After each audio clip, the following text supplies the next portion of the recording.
গঙ্গাসাগর। কথায় আছে সব তীর্থ বারবার, গঙ্গাসাগর একবার।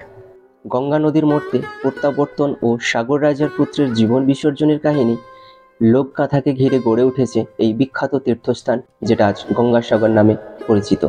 বিশ্বাস করা হয় যে এই সাগরে নাকি স্নান করলে 100টি অশ্বমেধ যজ্ঞের সমান পূর্ণ অর্জন লাভ করা যায়।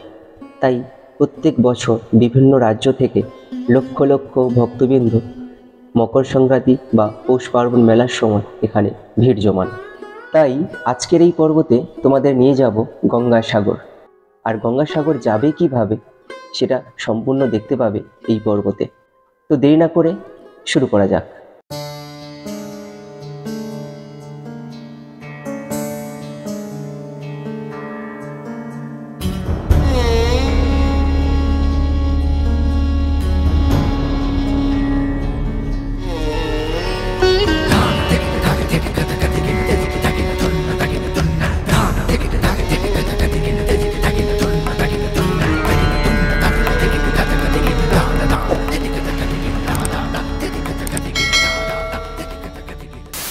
ঘড়িতে তখন বাজে সকাল 9টা, আর আমি লক্ষ্মীকান্তপুর থেকে ট্রেনে করে যাচ্ছি নামখানা।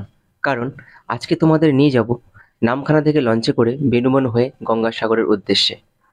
আর এইটা হলো নামখানা বাস স্ট্যান্ড। এখান থেকে তোমাদের হেঁটে বা টোটোয় করে যেতে হবে নামখানা লঞ্চ ফেরিঘাটে। এই লঞ্চ ছাড়ার সময়সীমা কিন্তু তোমরা প্লে স্টোর থেকে গঙ্গাসাগর অ্যাপ ডাউনলোড করে সবকিছু জেনে নিতে পারো। আর এইটা হলো হাতানিয়া দোয়ানিয়া নদীর এক প্রান্ত থেকে অপর প্রান্ত যাওয়ার সেতু, যেটা এখন বকখালি যাওয়ার জন্য সড়কপথ হয়ে গেছে, যেটা নামখানা ব্রিজ নামে পরিচিত। ঘড়িতে বাজে তখন দুপুর 1টা, আর আমাদের লঞ্চ ছেড়ে দিয়েছে নামখানা থেকে বেনুবন যাওয়ার উদ্দেশ্যে। আর এই যাত্রাপথে আমাদের বেশ রোমাঞ্চকরময় করে তুলেছে প্রচুর পরিমাণ ফিশিং বোট, বাংলাদেশি পণ্যবাহী কার্গো শিপ আর পরিযায়ী পাখিগুলো, যাতে করে আমাদের যাত্রাপথটা বেশ রোমাঞ্চকরময় হয়ে উঠেছে।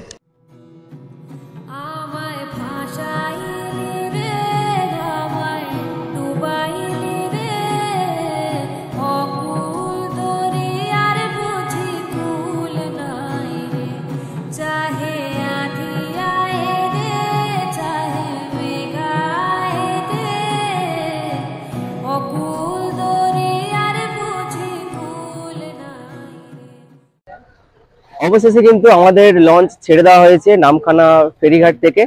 আর লঞ্চ ছাড়ার টাইমটা আমাদের ছিল 1টাতে, আর এখন বাজে ঘড়িতে 1টা 17। আর আমরা যাচ্ছি কিন্তু এই হুগলি নদী পথ ধরে।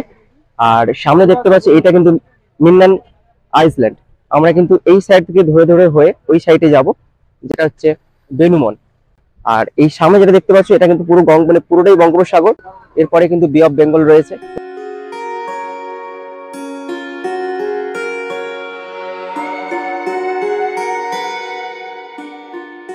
আর এখন কিন্তু আমরা একদম মৌসুমী আইল্যান্ডের কিন্তু কাছে রয়েছি। দেখতে পাচ্ছ এইটা কিন্তু মৌসুমী আইল্যান্ড। আর এই সাইডে চলে গেছে, এটা কিন্তু চীনা নদীর মোহনা হয়ে চলে গেছে, যেটা কিছুটা এগিয়ে গেলে তোমরা দেখতে পাবে জম্বুদ্বীপ। এখানকার লঞ্চের যে টাইম টেবিল সেটা কিন্তু তোমরা প্লে স্টোরে গিয়ে সার্চ করে নেবে গঙ্গাসাগর অ্যাপ। গঙ্গাসাগর অ্যাপে কিন্তু পার ডে ভেসেল বলুন বা লঞ্চের টাইম টেবিল কিন্তু মেনশন করা থাকে। আর ভাড়া কিন্তু পার হেড 40 টাকা করে। আর হ্যাঁ, বিজ্ঞপ্তি রয়েছে 100 জনের বেশি কিন্তু অ্যালাউ হবে না। যাই হোক, বেনুবন ঘাটে গিয়ে তোমাদের সঙ্গে আবার কথা হচ্ছে।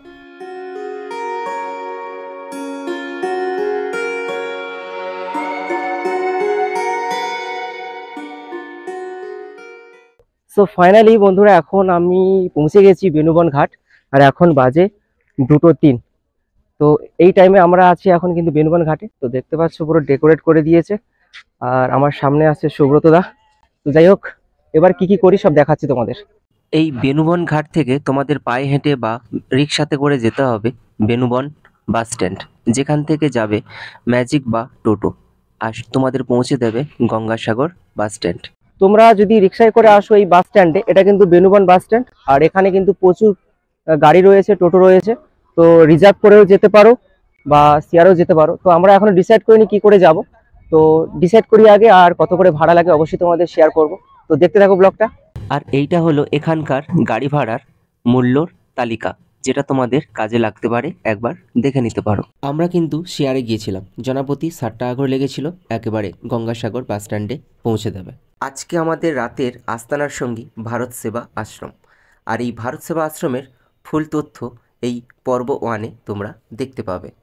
অবশেষে কিন্তু আমরা ভারত সেবা আশ্রমের মেন গেটের কাছে দাঁড়িয়ে রয়েছে। আর এখানে থাকতে হলে কিন্তু আইডি প্রুফ 100% লাগবে। আধার কার্ডের জেরক্স বা ড্রাইভিং লাইসেন্স বা প্যান কার্ড বা voter ID card xerox per person, যতজন থাকবে পার হেড সবার কিন্তু আধার কার্ড আর যে কোনো আইডি প্রুফ কিন্তু আগে থেকে জমা দিতে হবে।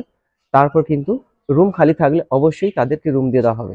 আর তোমাদের একটা কথা বলে রাখি, তোমরা যদি কেউ আসো তোমরা কিন্তু বাড়ি থেকে আইডেন্টি প্রুফ কিন্তু জেরক্স করে নিয়ে আসবে, তাহলে সব থেকে সুবিধে হবে। কারণ এই সময়টা কিন্তু এখানে বিজনেস বলতে পারো বা একটা কি বলবো যে সুযোগের সদ্ব্যবহার, এই যে ব্যাপারটা কিন্তু চলে। বাইরে কিছু গুটি কয়েক দোকান রয়েছে জেরক্স করার জন্য বা ফোনে যদি ফটো থাকে প্রিন্ট আউট করার জন্য 30 টাকা করে কিন্তু নিচ্ছে, কিন্তু সময়ও লাগছে। আর যারা জেরক্স করে নিয়ে আসছে তাদের কিন্তু মানে তারা তাড়াতাড়ি লাইনে গিয়ে কাগজগুলো জমা দিচ্ছে আর রুম বুক করে নিচ্ছে।